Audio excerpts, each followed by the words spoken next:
Hola, hola, como muchos de ustedes saben, desde la Fundación Poder hemos venido desde el año 2015 desarrollando distintos contenidos relacionados sobre todo con el proceso de cambio constitucional que por allá, por ese año justamente nosotros apreciábamos como algo inminente y que hoy en día ya es un presente ineludible, donde en el próximo año 2022 vamos a tener un texto constitucional emanado por la Convención Constitucional y su respectivo plebiscito ratificatorio, donde el protagonismo, algo que no era dado, sino que tuvo que ser conquistado, el protagonismo justamente va a ser por parte de la ciudadanía a través de su votación, tanto como lo fue en el plebiscito de entrada, como ahora lo va a hacer en el plebiscito de salida, con la novedad de que se tratará de un plebiscito con una votación obligatoria, lo cual tiene la novedad, como bien apuntaba, de que ese otro 50% de la población chilena que no ha participado mucho en los procesos electorales, ahora sí va a intervenir y se va a hacer ver.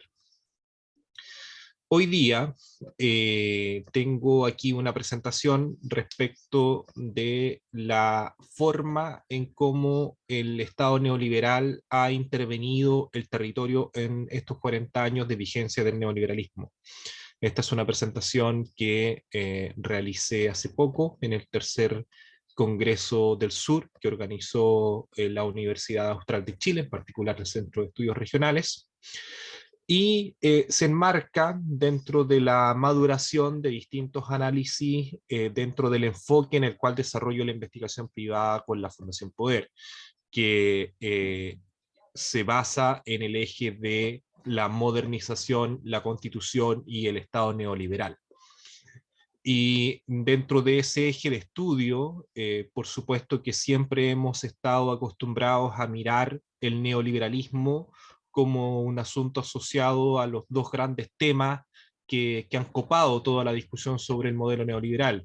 El primero que tiene que ver con las privatizaciones que se desarrollaron a fines de los años 70, comienzo de los años 80, privatizaciones respecto de las cuales hoy en día se encuentran operativos un montón de sectores económicos que previamente eran parte del Estado, de un sistema nacional de producción, y que actualmente se desarrollan de manera privatizada.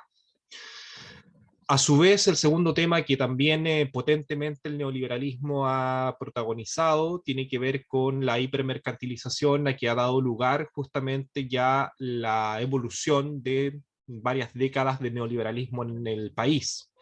Y sin lugar a dudas que en las últimas décadas o en los últimos 15 años, las distintas protestas sociales asociadas a una demanda de derechos sociales a su vez, han incrementado el debate y la discusión sobre el rol que ejerce el neoliberalismo y sobre todo el mercado como una forma de organizar el conjunto de la sociedad, ya no solamente el espacio productivo, digamos, sino que también esto tiene un impacto directo en la manera en cómo se configura el Estado, la política y las instituciones, y también la cultura y las distintas relaciones sociales humanas. Entonces es una orden social que, por así decirlo, penetra en la totalidad de la realidad. Y por ello es que resulta necesario comenzar a estudiar también y estudiarlo de manera aplicada la forma en cómo el neoliberalismo se vincula con el fenómeno territorial, con el fenómeno de las regiones y justamente en un momento en el cual la descentralización pasa a ser un tema sumamente importante para los próximos años que se vienen. Hay que tener en consideración que tenemos por primera vez un ciclo político donde los gobernadores regionales, que eran los anteriores intendentes, ya no son designados por el presidente de la República, sino que son electos directamente por la ciudadanía. Aún existe esta figura del delegado presidencial, pero probablemente va a ser modificada en cualquiera de las dos candidaturas que resulten electas. Este video lo estoy grabando a 3, 4 días de la votación que va a definir si es que José Antonio Kast o Gabriel Boric va a ser el futuro presidente de Chile. Y en particular, si es que logra triunfar Gabriel Boric, la agenda descentralizadora alcanza un protagonismo sumamente importante, porque buena parte de la agenda de cambios y transformaciones, teniendo un Congreso casi empatado en el Senado, va a depender mucho de la relación que se tenga con los gobernadores regionales y distintos gobernadores regionales que en su mayoría no estarían con Kast, digamos, no son de la línea política de Kast y posiblemente estarían mucho más afines con un gobierno de Gabriel Boric. Entonces, esta presentación se refiere a específicamente a la gestión tecnocrática del territorio en el Estado neoliberal. Y se hace una revisión de dos instrumentos y de dos paradojas. Ese es el tema de la presentación que se hizo en el Congreso del Sur, y vamos a entrar en materia para que se pueda comprender un poco lo que se quiere plantear. El objetivo acá es justamente lograr abordar de una manera crítica la forma como se ha gestionado el territorio desde esta óptica asociada a los estándares impuestos por la modernización neoliberal. Evidentemente que, como decía y apuntaba, la modernización que generó el neoliberalismo dio lugar a un específico tipo de Estado y por lo tanto a una específica manera de ordenar y de organizar la sociedad, y eso por supuesto tiene una dimensión de carácter territorial y que es también neoliberal. Entonces, cuando incluso se piensa en las posibilidades de cambio constitucional, de que haya una nueva constitución, justamente uno de los elementos que debe mutar es el neoliberalismo en sus distintas expresiones. Y la hipótesis que este trabajo o esta presentación tiene es que la inspiración neoliberal de gestionar el territorio, en vez de favorecer una gestión basada en estándares técnicos de eficiencia, que es el objetivo que promete el neoliberalismo no solamente mercado, sino que también las distintas teorizaciones respecto de la manera en cómo se puede llevar adelante un gobierno con el territorio. El foco fundamental está enfocado hacia la eficiencia. Y más adelante vamos a revisar cómo esta forma de gobernar los territorios está muy asociada al nacimiento histórico de lo que fue en su momento la Oficina de Planificación, que luego maduró el Ministerio de Planificación y que hoy día tiene su punto de llegada con el Ministerio de Desarrollo Social y Familia. Ojo con eso. Entonces,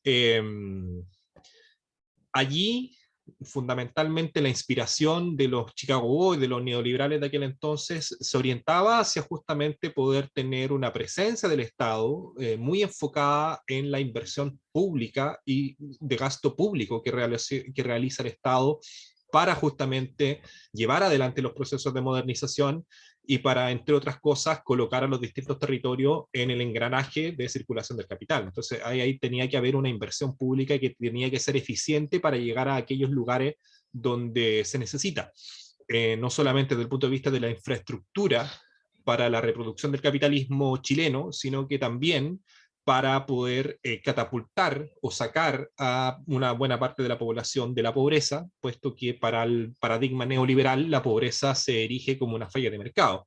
Cuando tú eres pobre tienes inconvenientes para acceder a los bienes y servicios que ofrece el mercado, que tienes que pagar, y por lo tanto allí también el gasto social en la inspiración neoliberal se funda en este criterio de eficiencia. Por eso hay que identificar dónde están y quiénes son los verdaderos pobres para poder arribar hacia allá los recursos que son públicos, los recursos de todos los chilenos del presupuesto de la nación. Entonces acá la hipótesis es que la inspiración neoliberal de gestionar el territorio, en vez, por lo tanto, de producir esta eficiencia en la gestión territorial, en lo que decanta, por el contrario, es una primacía de una forma tecnocrática de gestión, que incorpora, por así decirlo, un inconveniente mucho más profundo con el modelo de funcionamiento de una democracia plena, puesto que esta forma tecnocrática de gestión limita el desarrollo de las relaciones democráticas en el territorio entre las instituciones y la comunidad local.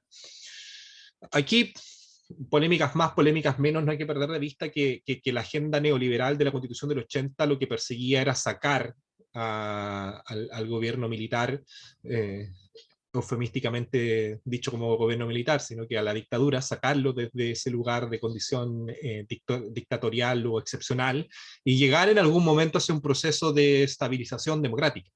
Entonces, bajo ese itinerario, también tenía una idea de cómo tenía que funcionar y operar la democracia, por lo tanto, con participación de la comunidad. Y esta forma tecnocrática de gestión produce un problema mucho mayor, puesto que usurpa buena parte de la posibilidad de las comunidades locales, territoriales y regionales de justamente tomar sus propias decisiones, y son organismos técnicos los que terminan tomando esas decisiones. Tecnocracia, por supuesto, alude a la idea de que son los técnicos los que ejercen el poder, técnicos de tecnología y cracia o kratas de poder. Vamos entrando en los contenidos. La característica de la forma en cómo la tecnocracia se encumbra hacia una posición de poder en los distintos estados no es una cuestión que haya existido desde siempre. Es un asunto que está íntimamente relacionado y ligado a los procesos de complejización del capitalismo global y planetario, donde los volúmenes, circuitos y ritmos de acumulación de capital van haciendo mucho más necesario la existencia de una fuerza de trabajo muy específica y muy especializada que sea capaz de poder administrar justamente todos estos procesos que son más complejos de acumulación del capital. Y este proceso que opera, digamos, dentro del capitalismo, uno lo puede analogar a la idea de la fábrica. Es decir, si en el capitalismo anterior, pre-fordista, como se le ha venido llamando por algunos, o fordista, en ese modelo capitalista, el centro protagónico de la producción del capital y por lo tanto de la reproducción de todos los bienes y servicios era la fábrica. Y los centros de producción, por lo tanto, eran eso. Pero con este avance, con esta complejización, se incorporan distintos centros de producción, los financieros, los industriales y los comerciales se comienzan a encadenar entre sí. Antes había un capitalismo competitivo, digamos, donde la finanza, lo industrial y lo comercial competía. Por allá por los años 50, 60 y 70 se comienza a generar un encadenamiento entre estos distintos centros de producción, y este encadenamiento además se extiende hacia las ciudades y el territorio, que es el primer momento en el cual transitamos desde un capitalismo al modelo fordista hacia lo que los distintos cientistas sociales denominan como este fenómeno postfordista, o esta forma de producción postfordista, donde de una u otra manera, que está muy ligado al avance del neoliberalismo, porque va penetrando en la lógica del capital, la lógica del mercado en aquellos sectores y lugares donde antes no llegaba con estas características específicas. Entonces, las ciudades y el territorio comienzan a encadenarse a los centros financieros, industriales y comerciales, y de hecho, para aquellos que trabajan en los ámbitos de la geografía o de la arquitectura, todas las preocupaciones sobre la planificación de las ciudades y la planificación urbana es de estas épocas, justamente porque comienza a existir como una necesidad de carácter histórica. Y ese primer momento es el momento que nos interesa.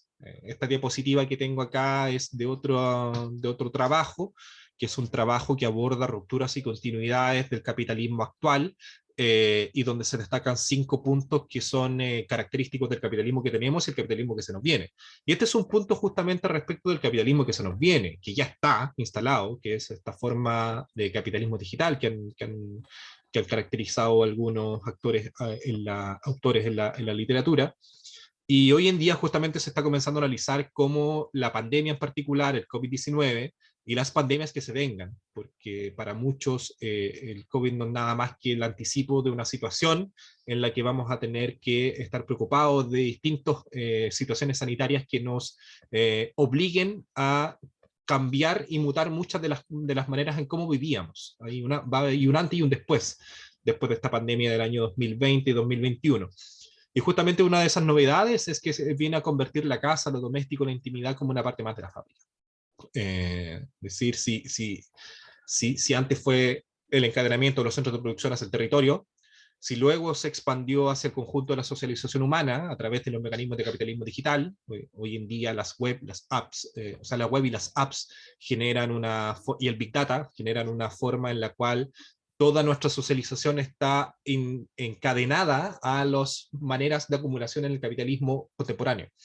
Y con el COVID se definitivamente penetra en la casa, en lo doméstico y en la intimidad, como también mercancías o formas en que la lógica de la mercancía, del mercado y del capital comienzan a penetrar.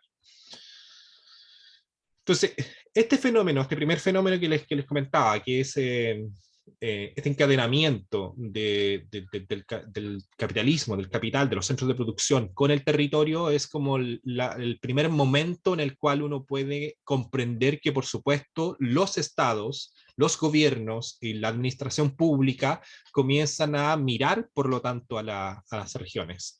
El proceso de regionalización que se hizo en Chile en el año 1974 fue un proceso de regionalización que no tuvo tan en vista esto, sino fundamentalmente los intereses de seguridad interior del Estado y de defensa nacional que tenía la dictadura.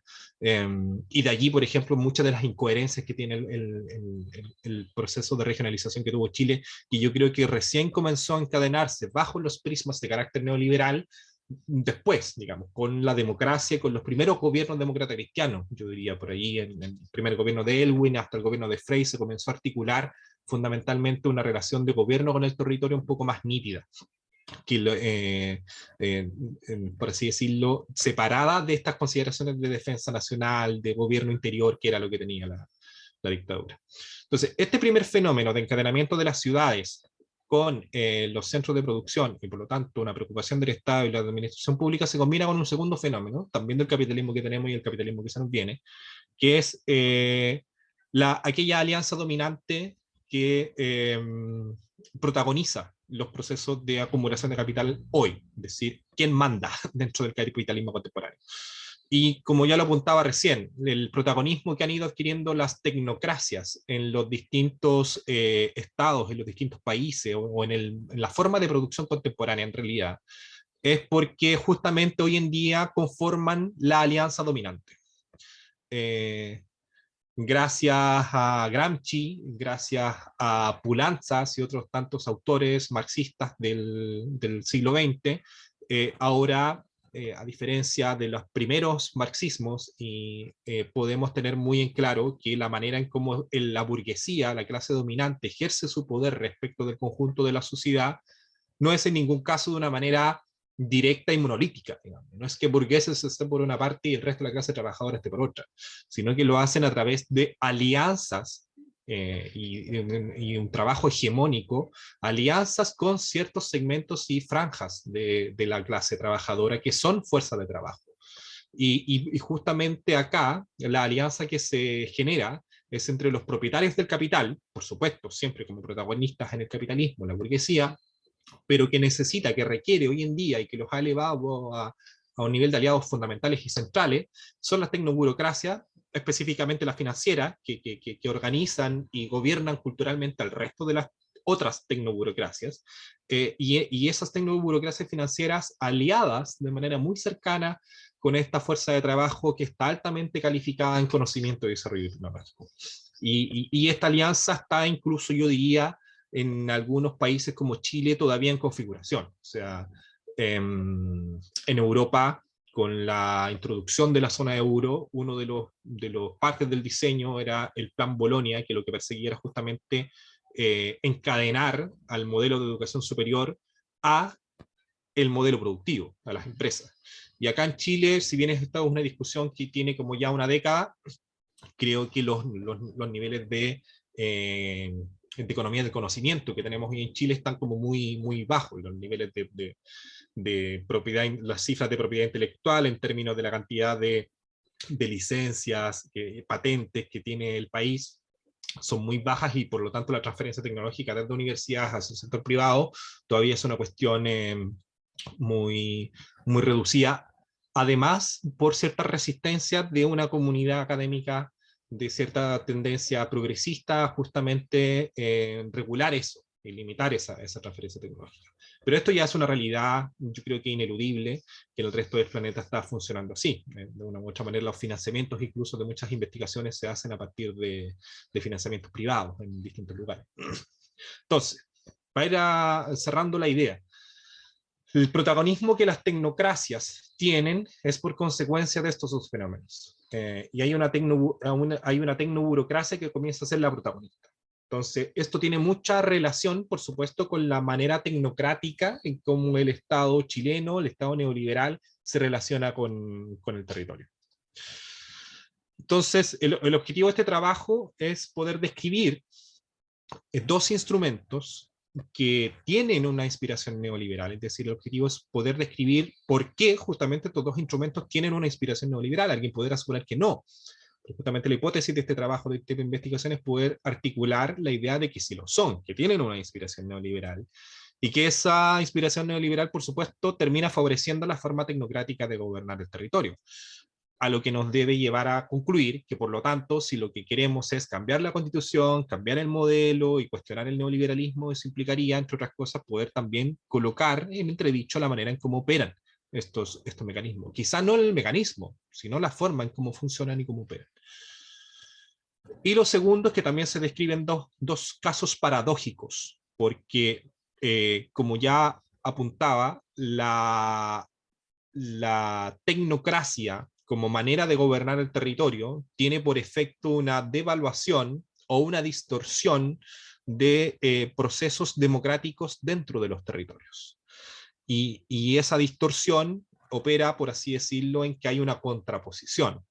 En la medida en que son los técnicos y organismos técnicos los que toman las decisiones de inversión pública, por ejemplo, que es lo fundamental que vamos a abordar acá, en la medida en que son ellos los que toman ese tipo de decisiones, no es la ciudadanía, no es el espacio de lo político, de la deliberación pública, lo que está tomando la decisión. Entonces ahí se produce una contraposición.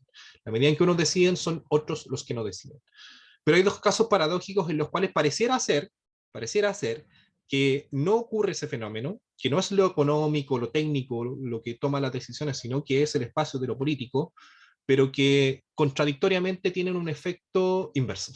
Es decir, a pesar de que pareciera ser que hay un rescate de la política, la manera en cómo están articulados e inspirados y regulados esos dos casos generan esta paradoja en que igual la política termina devaluada. Ese es un poco el problema. Entonces, como bien se apunta acá en la diapositiva, se describen dos casos paradójicos en los que aparentemente se fortalece y favorece una relación democrática entre las instituciones y autoridades del Estado, pero que sin embargo redundan en limitaciones institucionales para promover una praxis democrática.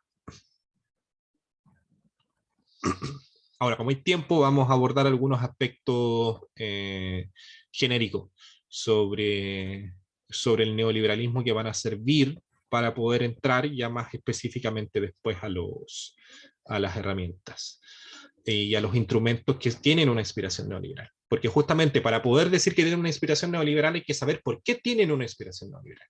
Bueno, no es el momento como para poder hacer toda una clase o toda una exposición respecto a qué es el neoliberalismo, pero sí para efectos de comprender la modernización neoliberal como una fase actual del capitalismo contemporáneo, hay que situarla históricamente. O sea, el neoliberalismo no es todo, digamos. Y si bien el neoliberalismo tiene, por ejemplo, uno de sus componentes centrales el mercado ha existido siempre. Y así como a su vez el neoliberalismo tampoco es capitalismo. El capitalismo tiene 500, 600 años, mientras que el neoliberalismo es bastante reciente como fase de desarrollo de este capitalismo. Entonces, la modernización neoliberal comienza a ocurrir con las transformaciones al patrón de acumulación. Se generan cambios tecnológicos y de organización de procesos de producción en lo que, como ya les apuntaba, se ha venido denominando postfordismo, y tiene, por así decirlo, su hito fundamental y central en la crisis del año 68. En los años 60 y en el 68 se produjo una crisis económica y social, por supuesto, bien importante, particularmente en Europa, que decantó en esta reorganización justamente de la economía. los procesos autonomistas, digamos, los procesos operarios de Italia, de, de Mario Tronti y de otros intelectuales que hoy en día son reconocidos como Toni Negri, proviene justamente de este momento en el cual las maneras de producción mutaron.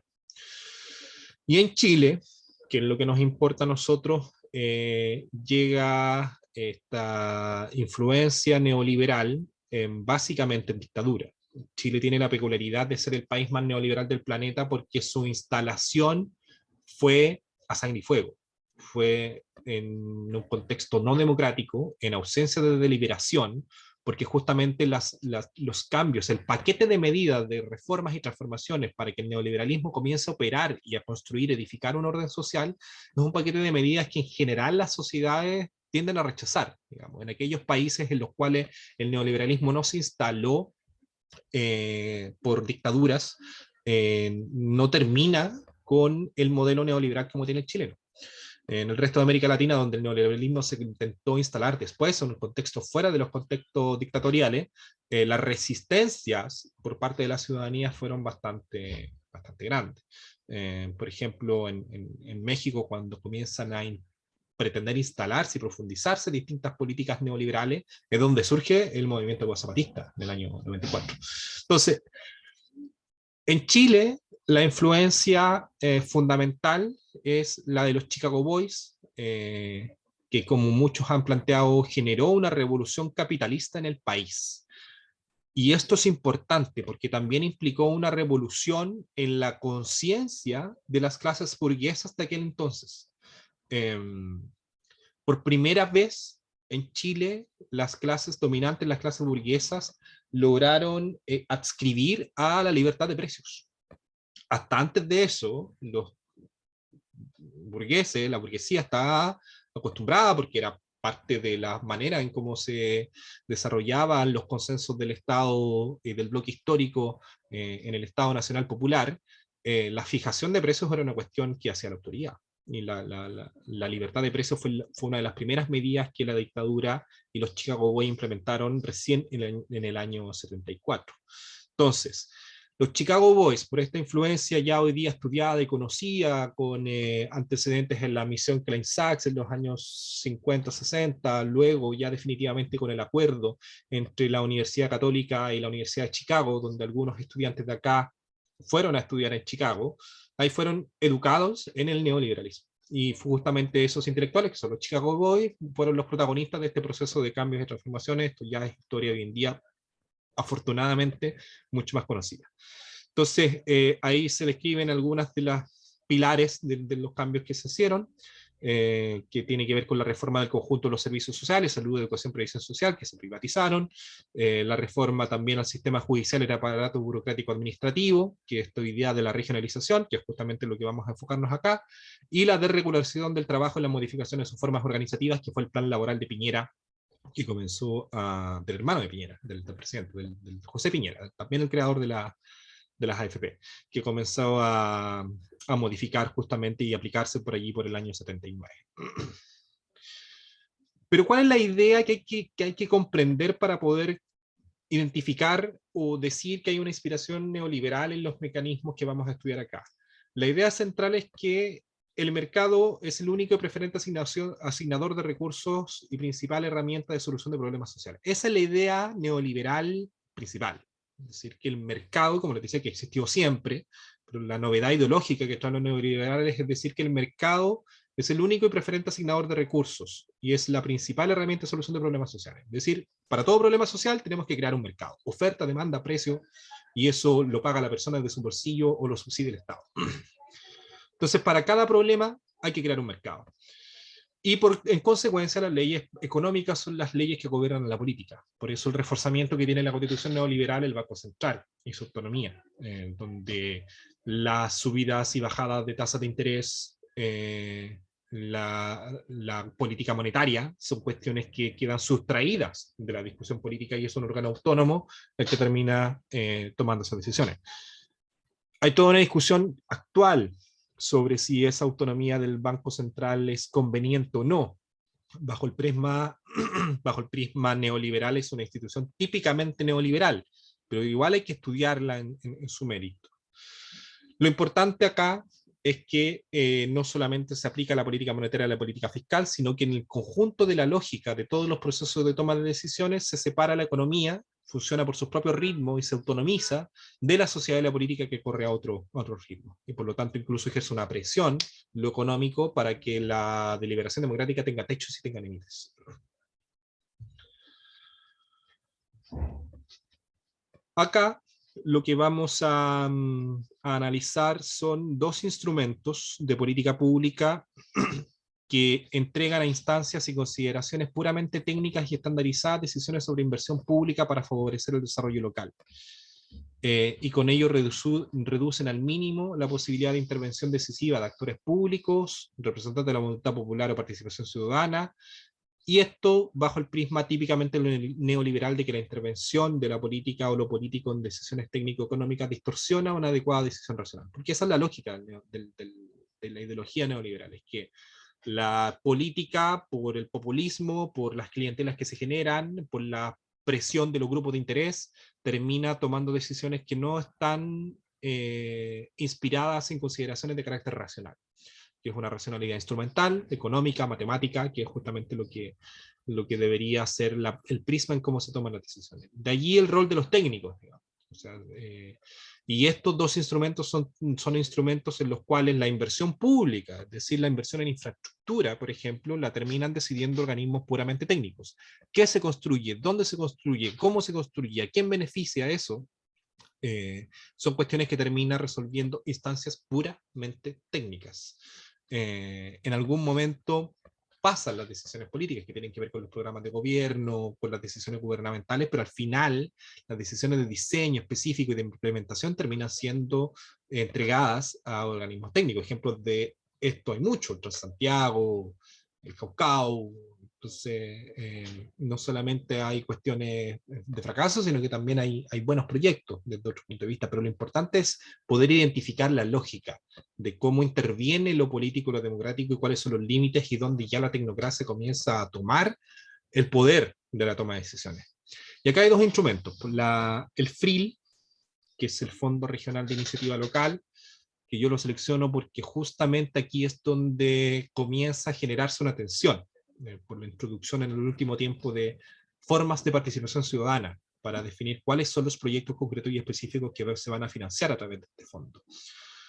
Y en segundo lugar, la denominada RS, que es la resolución de recomendación satisfactoria que entrega el Ministerio de Desarrollo Social y Familia. ¿Por qué destaco esto de Desarrollo Social y Familia? Porque el Ministerio de Desarrollo Social era el anterior Mideplan, que también es heredero de la Oficina de Planificación, que fue ideada, dirigida, conducida por un Chicago Boy, que hoy día es un nombre conocido, digamos, que Miquel Cast. Si no me equivoco, es el hermano mayor o primo de fallecido ya a esta altura de José Antonio Cast. Entonces, acá el Ministerio de Desarrollo Social y Familia, ese cambio, esa introducción, lo que pretende como instalar es otra idea típicamente neoliberal. O sea, la Margaret Thatcher en algún momento cuando da una declaración dice que la sociedad no existe.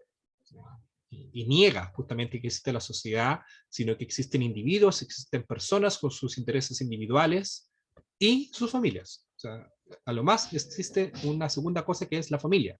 Por lo tanto, no hay puramente un sello conservador cuando el inciso segundo del artículo primero de la actual Constitución dice que la familia es el núcleo fundamental de la sociedad. No es solamente una cuestión arraigada en esta estructura oligárquica de la familia de las clases dominantes en Chile, sino que también obedece a esta lógica neoliberal que persigue hacer desaparecer la existencia de intereses sociales, intereses colectivos que se fundan y que se fomentan en la sociedad, sino que solamente hay intereses particulares, individuales, y un segundo actor que es la familia. Entonces la familia es un objeto de protección y por eso cuando se introduce esto es cuando en el año 2010 el ministro de Desarrollo Social era justamente un Chicago Boy que era Joaquín Lavín. Entonces, Vamos a analizar cada uno de los instrumentos. Respecto del FRIL, como les decía, el FRIL es el Fondo Regional de Iniciativas Locales. Está destinado, por lo tanto, a financiar básicamente proyectos de mejoramiento de infraestructura, y que está donde pueden postular las municipalidades. Es un fondo que se crea a partir de la ley de presupuesto del año 2008, si no me equivoco, que viene ininterrumpidamente existiendo dentro de la ley de presupuesto, y ese ítem es un ítem concursable al cual pueden concursar justamente los municipios, y son los organismos técnicos de los municipios, los SECPLAN, la Secretaría de Planificación, las que generan los proyectos que buscan o aspiran a ser financiados por este Fondo Regional de Iniciativa Local. Y desde hace unos años atrás, por allá por el año 2017, 2016, en el marco del segundo gobierno de Michelle Bachelet, en algunas regiones, en particular acá en la región de Los Ríos, comienza a introducirse instancias de participación ciudadana.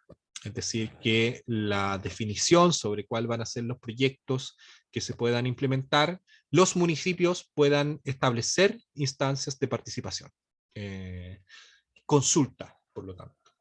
Y allí se puede caracterizar que la lógica en cómo funciona es como si fuese una suerte de presupuesto participativo.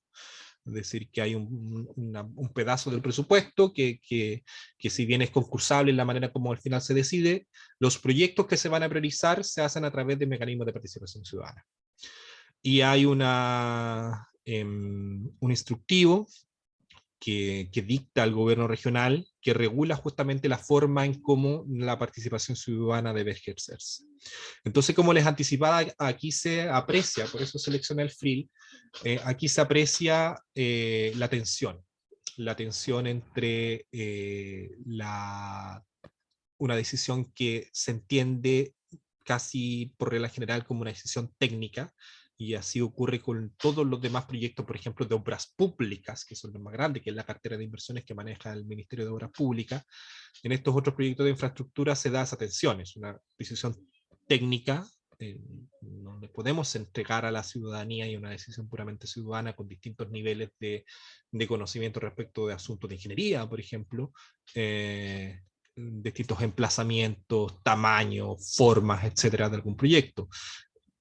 Y la tensión se desarrolla con que justamente esa decisión de inversión pública dentro de un paquete importante de proyectos posibles, porque necesidades de infraestructura existen muchas, y después vamos a ahondar en eso. Ahí la ciudadanía también tiene una forma de cómo intervenir. Entonces, la conclusión, porque aquí ya vamos aterrizando rápido a los resultados de la investigación, análisis de los instrumentos. Los resultados que yo aprecio de la investigación de cómo opera el Fondo Regional de Iniciativa Local, a partir de distintas fuentes que la literatura ha brindado, es que estos intentos por promover instancias de participación ciudadana, que son, como les decía, presupuesto participativo, si bien entregan a la ciudadanía una herramienta democrática de participación, la implementación definitiva de los proyectos queda subordinada a la capacidad técnica de los respectivos plan, y su decisión definitiva por parte del gobierno regional en base a criterios preponderantemente técnicos. Es decir, hay, por así decirlo, se puede generar el inconveniente de que proyectos priorizados por la comunidad local, por la ciudadanía, no terminen siendo financiados o no terminen siendo ejecutados por ineficiencia de los sectores. Y eso es un factor importante. Hay estudios que acreditan cómo la distinta capacidad técnica reunida en los municipios termina limitando la posibilidad de desarrollo de algunas comunas en relación a otras, y allí se ampara buena parte de la desigualdad territorial. Es decir, a veces los recursos fluyen más en una dirección, en una comuna, que en otra, por la capacidad profesional, técnica que tienen estas oficinas de planificación, que son los sectores en los municipios. Entonces, ahí se genera el inconveniente con que al final de cuentas la decisión o el paso principal, prioritario, es que este sector termine formulando un buen proyecto que ya priorizó la comunidad, y al final de cuentas con eso el gobierno regional termine autorizándolo, por lo tanto habilitando la ejecución de esos proyectos. Pero en esta decisión de inversión pública previamente interviene mínimamente la comunidad local. ¿Se pueden explorar formas de mejorar el mecanismo para que estos riesgos no ocurran? Por supuesto, pero yo creo que siendo también reciente estas formas de participación ciudadana, no muy extendidas, o sea, yo creo que las cifras de participación y de conocimiento incluso de esto por parte de la comunidad son bien bajos. Entonces ahí hay que hacer un trabajo de educación y de promoción ciudadana justamente para participar y que la ciudadanía se tome este tipo de herramientas que están a disposición. Entonces, eso con el FRIL, con el Fondo Regional de Iniciativa Local, donde ahí la atención se da in situ, digamos. Hay participación ciudadana, pero hay también gestión tecnocrática, que es la que termina siendo la decisiva a efectos de la implementación de un proyecto. Respecto de las RS, la resolución satisfactoria de rentabilidad social emitida por el Ministerio de Desarrollo Social y Familia. Los fondos regionales de innovación local quedan excluidos de RS y no necesitan esta resolución para que puedan ser implementados, pero todos los temas, proyectos de inversión pública, incluso los programas sociales, tienen que contar con este visado que le otorga el Ministerio de Desarrollo Social y Familia. Es una certificación, casi autorización, y por lo tanto ahí está el poder de verdad sobre si un programa social, si un programa de inversión termina siendo aprobado o no termina siendo aprobado. Y acá, por lo tanto, estamos en decisiones de inversión pública que están resueltas íntegramente bajo estándares de carácter tecnocrático. Y acá la intervención de la comunidad, de la ciudadanía, es muy limitada, prácticamente nula, porque lo que uno pudiera entender por participación de la ciudadanía o de lo político es que simplemente se trata de proyectos de gobierno, y en tanto proyectos de gobierno, ese gobierno fue electo democráticamente. Ahí uno pudiera decir que por lo tanto no está ausente del todo la política de este esquema, pero la verdad es que lo está en un contenido muy mínimo. Entonces, el mecanismo de DRS, de hecho, ha generado ciertos problemas e inconvenientes en relación a la concentración de recursos, de proyectos y de inversiones en algunos lugares, en desmedro de otros lugares donde no llega, al final de cuentas, no se cumplen con los estándares, porque además los criterios que tiene, que maneja el Ministerio de Desarrollo Social para poder emitir, pronunciar esta resolución, son criterios que son estandarizados, que de Arica a Punta Arenas se aplica lo mismo, que se aplican los mismos tipos de consideraciones en un territorio que es muy heterogéneo y muy diverso en las 16 comunas, perdón, las 16 regiones del país.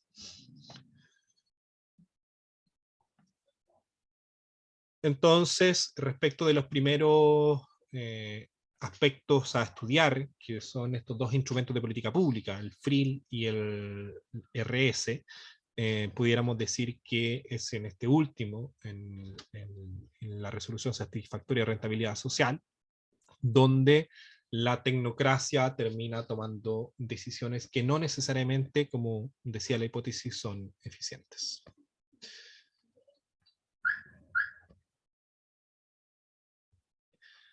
Vamos a continuar ahora con la segunda parte, que tiene que ver con las paradojas en las cuales incurre todo este fenómeno. Y se me pasó. Pero previamente vamos a hacer una pausa.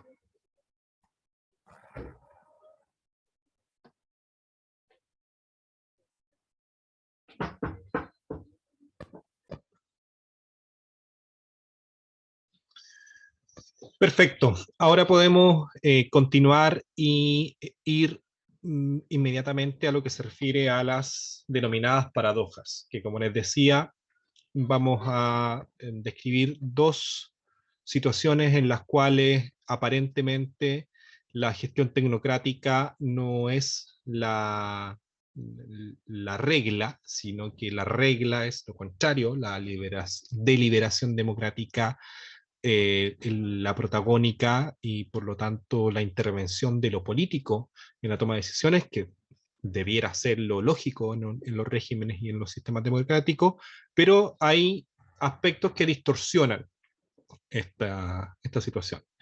Esto se aplica fundamentalmente más en el primer caso, que es el caso de los consejos regionales, porque la segunda paradoja es una paradoja que es distinta, que remite más que nada a los objetivos que tiene en vista el neoliberalismo cuando pretende encumbrar todos sus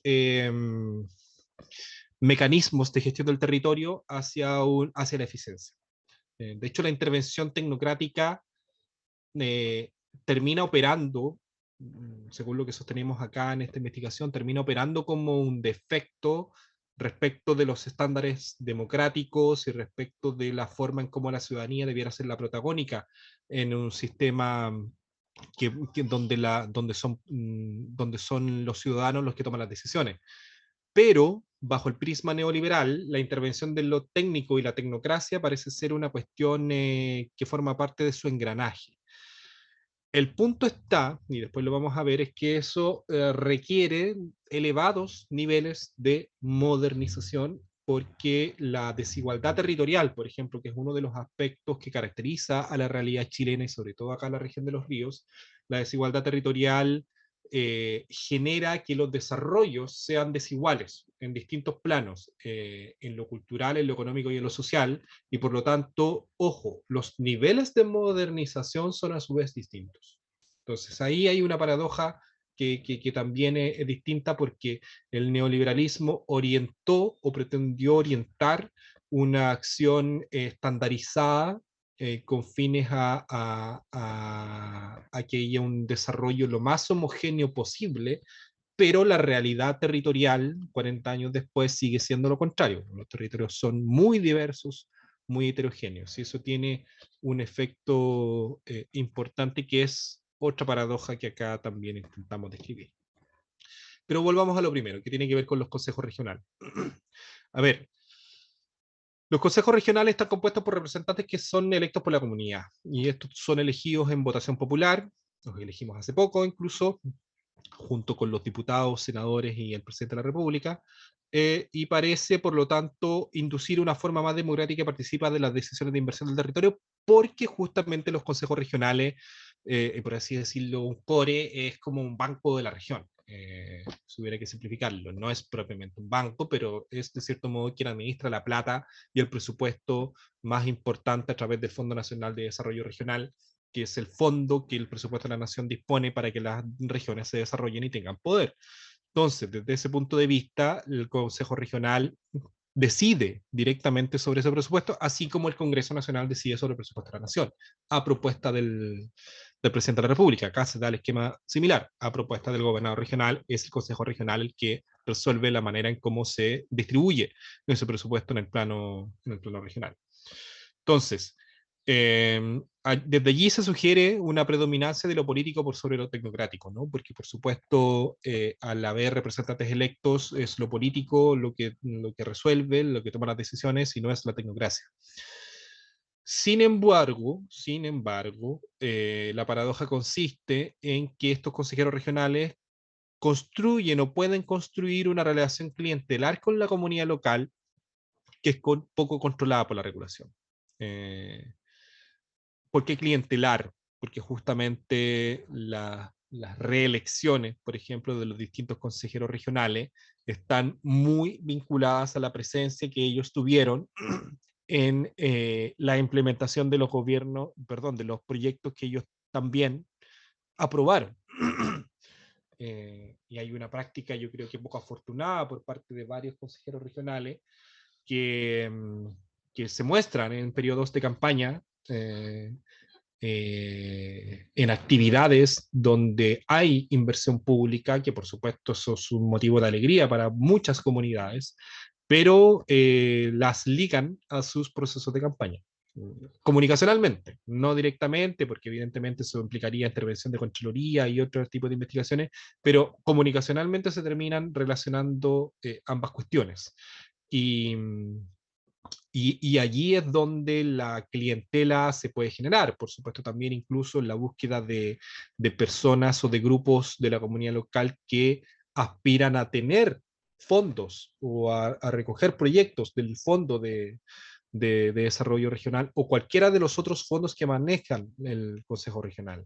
Allí también se puede generar una relación clientelar donde el consejero regional va y ofrece una cartera de proyectos a diestra y siniestra y por lo tanto en función de eso va generando una lealtad por parte de esa comunidad. También es una práctica que democráticamente habría que entrar a regular, porque el foco acá está puesto en la regulación.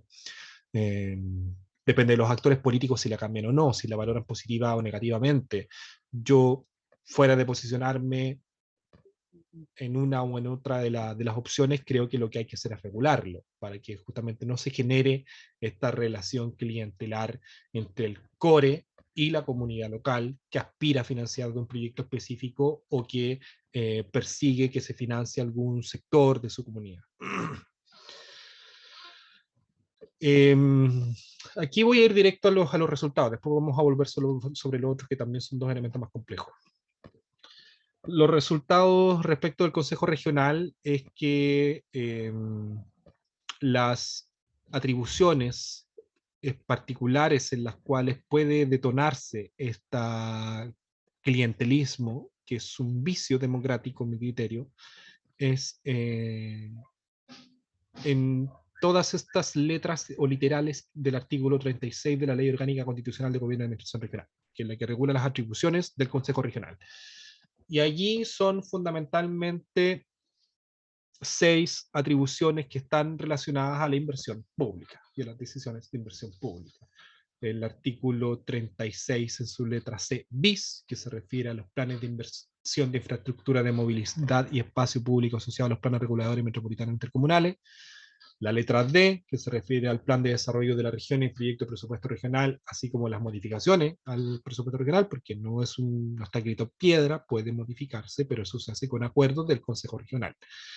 La letra E, que se refiere a los marcos presupuestarios del programa de inversión del gobierno regional y programa de inversión sectorial de asignación regional, porque la ley le otorga la facultad a los consejos regionales de itemizar el presupuesto, es decir, de generar marcos presupuestarios de todo el programa de inversión que tiene, así como también los programas sectoriales que son de asignación regional. La letra F, que se refiere a los convenios de programación, que son convenios que celebra el gobierno regional con la administración central, es decir, con el gobierno central, que son convenios de programación que implican financiamiento a más de un periodo presupuestario. La letra N, que se refiere al anteproyecto regional de inversiones, donde también, por supuesto, previo al proyecto de inversiones hay un anteproyecto y eso también lo discute y lo aprueba el gobierno regional. Y en ese anteproyecto es donde vienen las propuestas de qué cosas se financian, por qué se financian, quiénes son los beneficiados. Muchos de esos proyectos ya vienen con los RS del Ministerio de Desarrollo Social. Todo el sistema de inversión pública está interconectado. La letra ñ, por último, que se refiere a el programa público de inversiones, tienen derecho los consejeros regionales a conocerlo. Y eso también, insisto, puede dar lugar a una distorsión democrática, puesto que de conocerlo se accede a una información con la cual después, por así decirlo, se lleva como como una gran mercancía, como un gran regalo hacia la comunidad local el acceso a esta información, pero que es una información que puede ser pública. Entonces, eh, toda la premisa subyacente a todo este cuestionamiento que yo estoy planteando acá en esta presentación, lo que persigue es tratar de elevar el estándar de la función de los consejeros regionales, que no debiera estar enfocado en aprovechar esta ventanita clientelar que le otorga la legislación, sino en tratar efectivamente de tomarse su rol de desarrollo regional con una óptica un poco más potente, digamos. Y ahí probablemente ya no son clientelas, sino que son alianzas las que se experimentan con determinados sectores de la comunidad local. Entonces, luego vamos a ir a las conclusiones, pero pero en relación a cómo opera la paradoja, justamente esa. Antes decíamos, tenemos una situación donde la tecnocracia toma las decisiones. Bueno, aquí ya no es la tecnocracia la que toma las decisiones.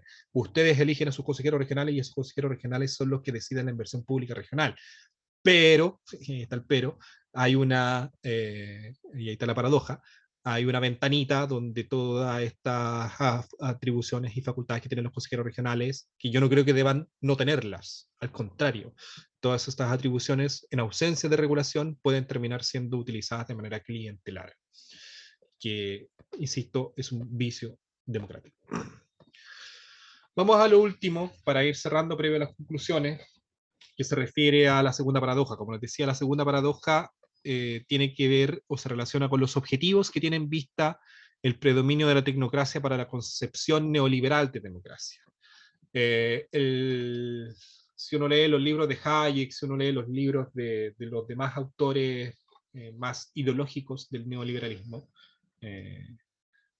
acá atrás, voy un poquito más atrás, aparecía otro autor que también es muy importante desde el punto de vista ideológico, es decir, cómo se articula una idea de sociedad, que es Ludwig von Mises. Si uno los lee, uno logra entender la racionalidad que está detrás, digamos, que es una racionalidad orientada hacia la eficiencia económica, y que desde ese punto de vista el rol que juega la tecnocracia es un rol de garantía de esa eficiencia. Pero, pero, esta inspiración neoliberal es una, por así decirlo, es una utopía que funciona en contextos de modernización ya dados y homogéneos. Eh, por tanto, cuando se encuentra con realidades donde hay prácticas económicas, sociales, políticas o culturales premodernas o con déficit de modernización, nos enfrentamos a los inconvenientes que ha tenido esta forma tecnocrática de gobernar el territorio en estos últimos 40 años. Y justamente es eso lo que quería eh, eh, describir acá, que tenemos una contradicción porque no existe, sino todo lo contrario, en el país y sobre todo en la región de los ríos, que es donde nosotros desarrollamos nuestra investigación. Hay una realidad regional que se desenvuelve en relaciones de poder, es decir, en las relaciones democráticas, en las relaciones económicas y culturales bajo un déficit de su modernización. Incluso en la versión neoliberal, digamos. O sea, la modernización no es solamente un asunto neoliberal.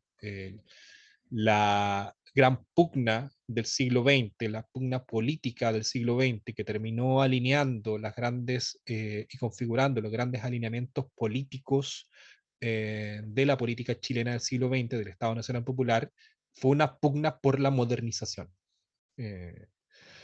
Cómo llevar a Chile desde una sociedad tradicional en el lenguaje de, de, de ciertos autores que están especializados en la materia de la modernización, como Gino Germani de Argentina, cómo llevarlo desde una sociedad tradicional hacia una sociedad moderna, y sobre esa sociedad moderna experimentar cursos de desarrollo.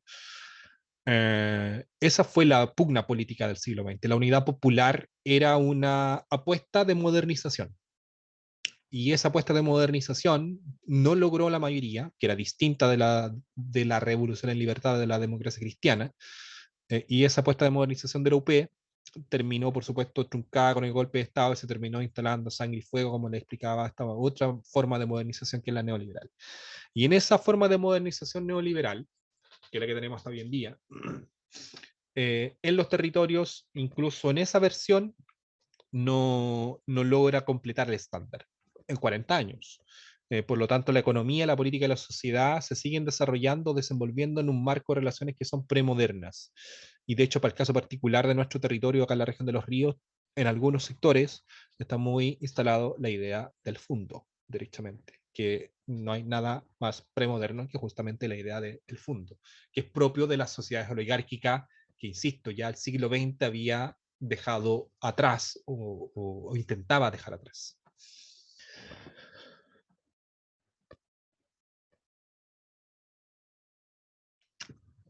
¿cuáles son los resultados? Y de hecho esto fue una investigación que nosotros expusimos en el mismo Congreso del Sur en el año 2019. Los resultados de la pregunta sobre si nuestra región, la región de los ríos, es una región moderna, incluso, o sea, no incluso, sino que bajo la óptica de la modernización neoliberal. ¿Es moderna?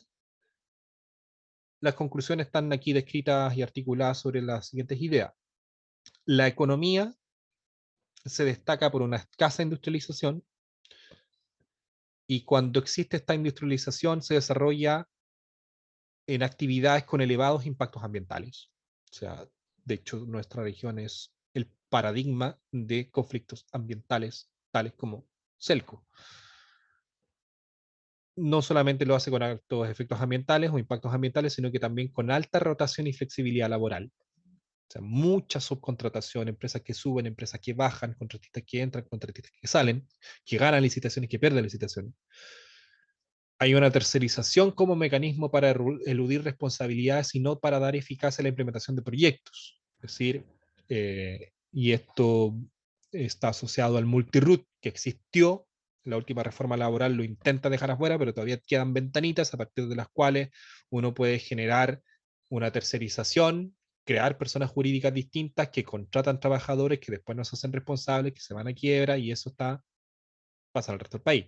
Pero acá en la región de los ríos está muy presente porque justamente hay grandes empresas que subcontratan a muchas de estas otras empresas que son las que a veces eh, están creadas y sobre todo las grandes empresas promueven su creación, pero estas grandes empresas también se desentienden de las responsabilidades que ahí a ellos les implica y les toca y colocan a las empresas chicas a responder traspasando responsabilidades en una línea distinta de lo que incluso la legislación aspira. La legislación aspira a que la responsabilidad se hace arriba. O sea, si el contratista no puede responder, por ejemplo, deudas previsionales, deudas laborales, es el contratista el que debe responder, pero se ha ido perfeccionando la manera en cómo las grandes empresas traspasan todas esas responsabilidades hacia los más pequeños. Y eso es justamente todo lo que no debería perseguir la subcontratación sin ánimo de satanizarla, porque justamente si uno no sataniza la subcontratación, tiene un elemento de eficacia importante. Pero el problema es que acá no se piensa para dar eficacia a los desarrollos de los proyectos, sino que para eludir responsabilidades. En la dimensión de la política, de que están descritas las tres dimensiones esenciales de la realidad social, economía, política y sociedad, en lo que se refiere a la política, acá se caracteriza por la presencia de partidos con poca capacidad de incidir en la conducción política de la región. O más bien se desconoce su influencia. No sabemos cuál es el proyecto de desarrollo de la región de los ríos del Partido Socialista, del Frente Amplio, de Chile Vamos. No hay un proyecto articulado, no se conoce, derechamente quizás ni lo tienen. Eh, pero hay, por lo tanto, el espacio de lo político se caracteriza por eso. Eh, Cuando hablamos de descentralización, pero tenemos, muchos partidos hablan de descentralización, pero no tienen o no tenemos un plan de desarrollo futuro de la región. Y al contrario, es el gobierno, es la institución la que guía los procesos de discusión de desarrollo de las regiones. O sea, hoy en día, de hecho, se encuentra acá en la región de los ríos discutiendo la nueva estrategia de desarrollo regional, porque la anterior ya cumplió su tiempo de vigencia, y en esta nueva estrategia de desarrollo regional no veo, no se ven, quizá yo lo ignoro, pero los partidos políticos, que deberían ser los protagonistas dentro del espacio de lo político, no tienen una idea sobre cómo se puede encadenar esa estrategia de desarrollo regional. Y por supuesto, la consecuencia de esto es que los partidos han ido perdiendo su rol de mediación de la representación ciudadana. Hay otros factores que han hecho que los partidos también hayan ido perdiendo este rol de mediación. Han ido perdiendo credibilidad, han ido perdiendo legitimidad, pero siguen existiendo y siendo el vehículo fundamental y principal de incorporación de los gobiernos. O sea, los lugares de toma de decisiones de los gobiernos y de los gobiernos regionales son fundamentalmente decididos por los gobiernos de turno y los partidos políticos que son la base de sustentación de esos gobiernos de turno. Si acá gana Kast o gana Boric, van a ser los partidos que apoyan a Kast y los partidos que ganan a Boric los que definan quiénes son los responsables encargados, y eso usualmente es una definición que implica a los partidos políticos. De allí que es preocupante que los partidos políticos no tengan una percepción sobre las regiones, un proyecto para las regiones, porque los programas de gobierno están claros para el país, pero para las regiones específicas, los programas de descentralización hablan de manera en cómo se le puede ir dando poder a las regiones, pero cómo imaginamos la región de los ríos de 20, 40 años, cómo la imagina el Frente Amplio, cómo la imagina el Partido Comunista, cómo la imagina el Partido Socialista, la Democracia Cristiana, la UDI, RN, Evópoli, no se sabe. Ahí hay un déficit que hay que trabajar. Por último, en relación al espacio de lo social, el espacio de la sociedad se caracteriza por la presencia de comunas con elevados niveles de pobreza. El estudio está por ahí, publicado en alguna parte, voy a dejar los enlaces para que a lo mejor se puedan visualizar, porque hay, por supuesto, gráfica que lo fundamente, que lo sustentan, los tres planos. Hay comunas con elevados niveles de pobreza, que son dependientes del gasto social del Estado, es decir, ahí la gente vive básicamente de subsidios y bonos, y también tiene amplias franjas medias de la población que está sometida a elevados niveles de incerteza y seguridad por las escasas oportunidades de empleo en la región.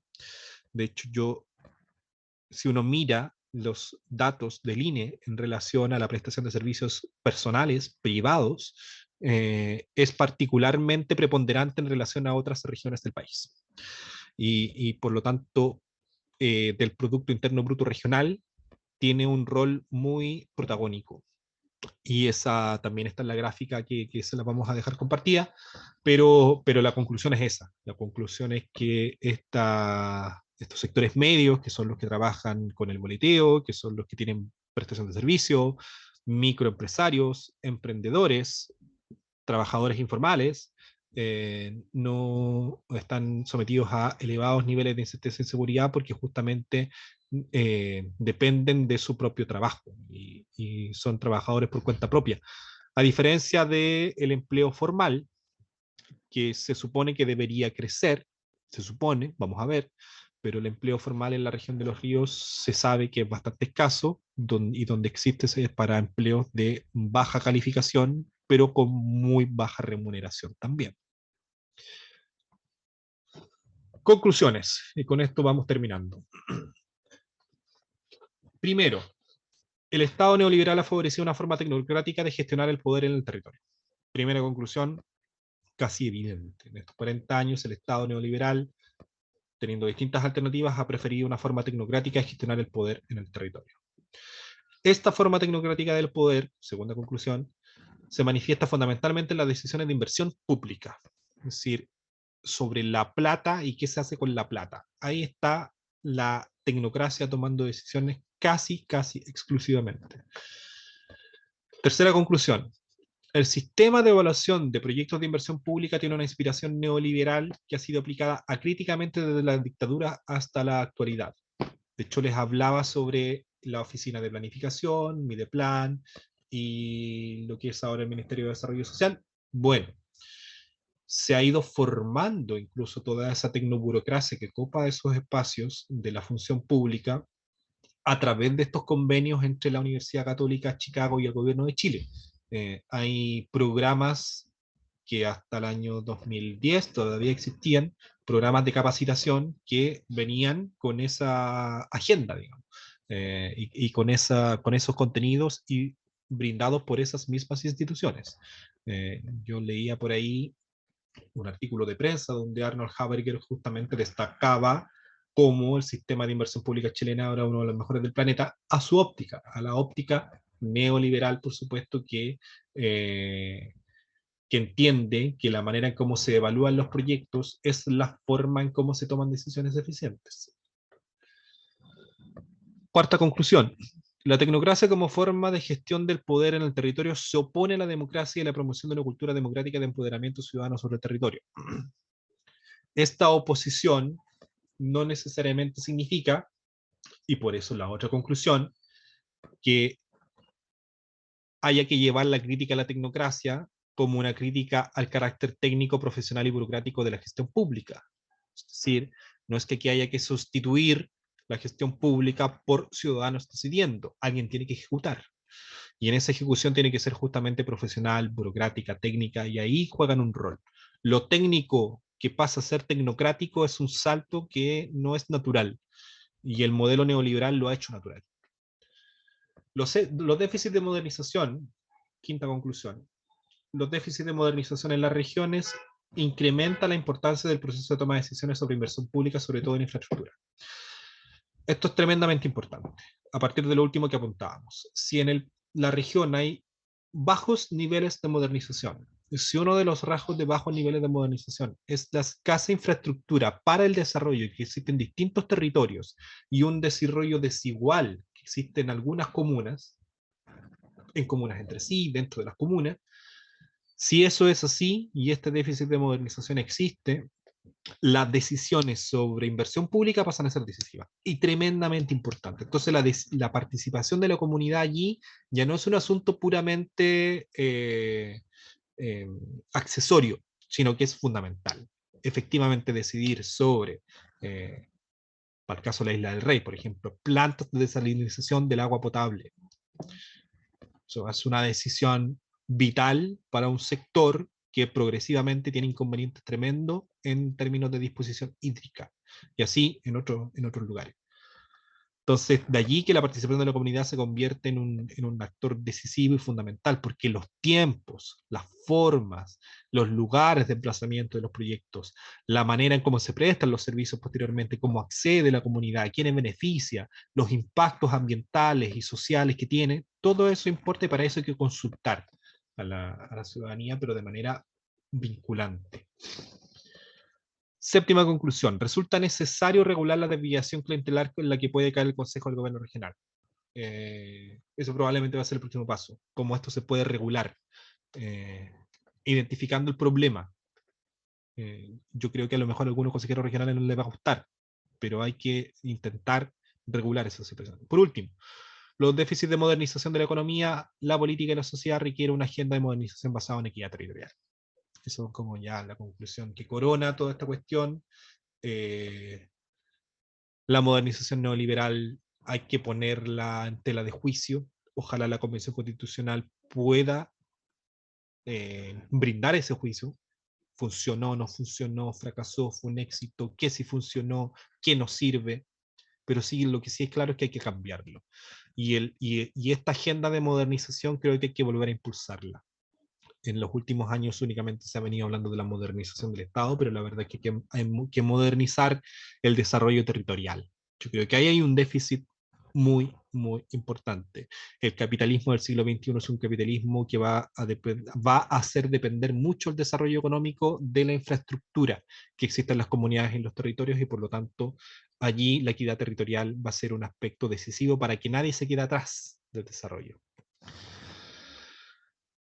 Aquí por último dejo las referencias que van a quedar disponibles también junto con la presentación en los comentarios que aparezcan abajo del video, y esperemos que pronto podamos seguirnos encontrando con otro